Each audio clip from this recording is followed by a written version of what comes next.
So hello, welcome to our Providence Homestead. My name's Julie, and today we're in the backyard, and I have some pictures and some video that I will be posting after this introduction. We are planning on getting some baby chicks. We were supposed to get some about a week and a half ago from a neighboring farmer, homesteader. I don't know what term you want to call it, but they have a business of raising chickens and selling chicks, selling eggs, that kind of thing. So they have American breast chickens, and that's a breed that I was wanting to get into only because it's a dual purpose chicken. It lays eggs and reproduces and is used both for meat and egg production. So the ones that we were supposed to be getting, only 5 hatched, and we were wanting anywhere between 10 and 15. And so instead of having different age groups, we spoke with this homesteader, this business, and decided that she had another set in the incubator, and which should be able to produce that many chicks for us. So we decided to wait. So we're anxiously awaiting notification that there indeed was a good production of baby chicks for us.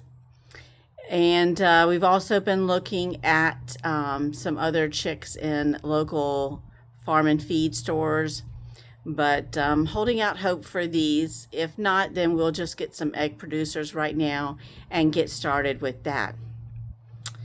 In preparation of getting these chicks, we needed a brooder. So we found a shipping container that someone was selling that also was made, the top was made so there was air, and he had success in using that or selling that for a brooder. Some things we loved about it and some things we didn't. In this area, it was only $35, so I thought that was a great investment just because it was a sturdy box. I mean, it was sturdy enough for shipping. It was safe for shipping, but we wanted to reinforce some of it because he had chicken wire on it. And as many of you may or may not know, chicken wire is to protect the chickens from getting out, but it's not set or created to keep other things out, like snakes or rats or any other vermin. Raccoons can easily rip that and tear that apart and get into your baby chicks. So we ended up getting some hardware cloth to put on the top. We do plan on framing it in if that seems to be a problem. Right now it's not framed in, but we're okay with it right now. Like I said, it's probably going to be at least another week before we get some baby chicks. We also decided that we are not at the age where we want to be doing a lot of bending over and taking care of these chicks. So my husband raised it up about 18 inches using 4x4s and secured that to the bottom. And then we ended up pressure treating the entire brooding box. And we also put in some of that stick and peel floor tiles. That was probably a little bit of overkill, but we figure that maybe that will help it to last a little bit longer. We do plan on putting a lot of pine shavings down on the bottom to protect it, but it just was an extra layer of protection. So maybe it'll last for several years of use before we have to start replacing some of the wood. So enjoy some of the video pictures that I've taken and my daughter's taken. This by no means was done entirely by me. In fact, I probably only have about 5% work into these two brooder boxes. My husband and my daughter built it up, secured it in, that kind of thing. And you'll see one picture where I'm stapling it, but believe me, I only did a couple because I was messing it up, and they were very good at it. So enjoy the pictures, and then I'll come back at the end and give you an updated tour. I'm not sure all the pictures that are in there, so I don't want to talk too much about it before you see that, and then I'll come back to you. Okay? Enjoy the picture and the slideshow. So this is the beginning of the box, what it looked like from the beginning, from different angles. And this is inside the box itself. This is one of the boxes with the wire improved on the top and some other hardware. We did put locks on the outside, along with I don't know what's called, a key lock kind of thing to hold it and secure it. One leg is on, and this is getting ready to cut another one. And here I'm putting on one leg, but my daughter and husband put on the rest. And this is the finished product. We also put a handle to help it ease in opening up the top part. And it's finished and ready to go. Here I'm cutting the hardware cloth to go on the top of the second, and actually getting ready to staple it onto the top to secure it in place. And here I'm putting in some of the peel and stick tiles to help secure the box inside. And this is grab-it glue to help make it stick.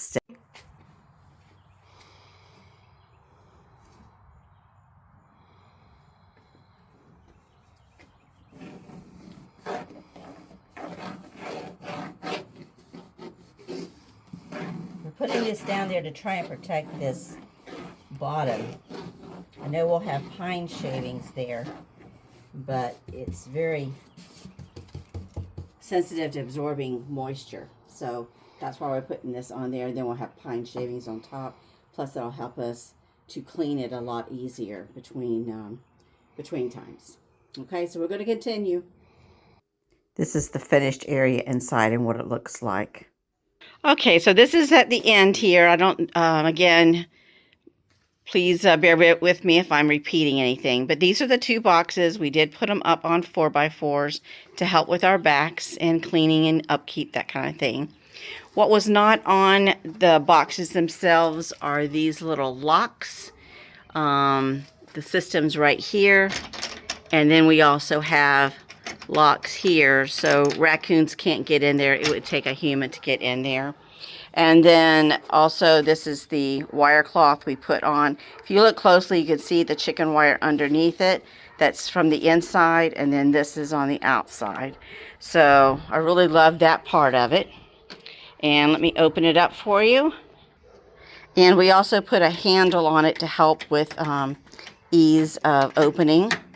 So it leans, we have it so it'll lean up against the back of the building. And now inside, this is that peel and stick tile.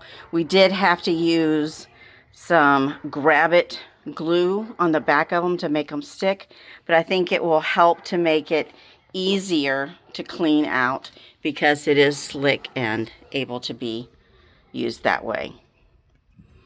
And you can also see here is that chicken wire. Again, that's just not going to keep out raccoons or snakes or anything like that. So that's why we put the hardware cloth on the outside. We do have a box of some supplies we already had for chickens. My daughter had. We'll use out of here what we can, but we also bought kits with new feeders, new drinkers, that kind of thing. So as you can see, we could have two here. We're hoping to put chickens in them, but baby chicks, maybe two different kinds, or maybe turkeys or something like that. But to get them started so they can grow and develop their feathers before putting them out in the yard or in the pasture.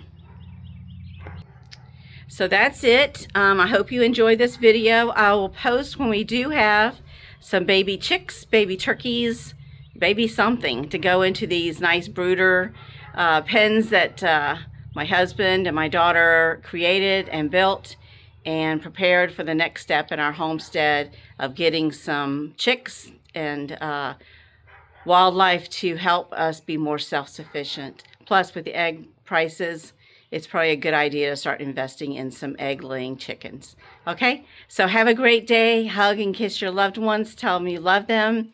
And until next time, take care. God bless. We'll see you on the next video.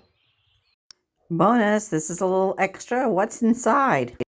Alrighty, so we have something in the brooder. Let's see. We have water and food and turkeys. Daughter calls these Thanksgiving, Christmas, sandwich, and cheese.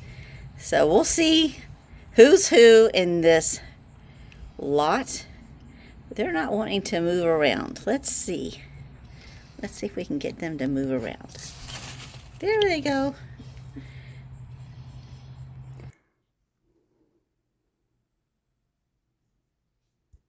Don't forget to like, share, and comment our videos.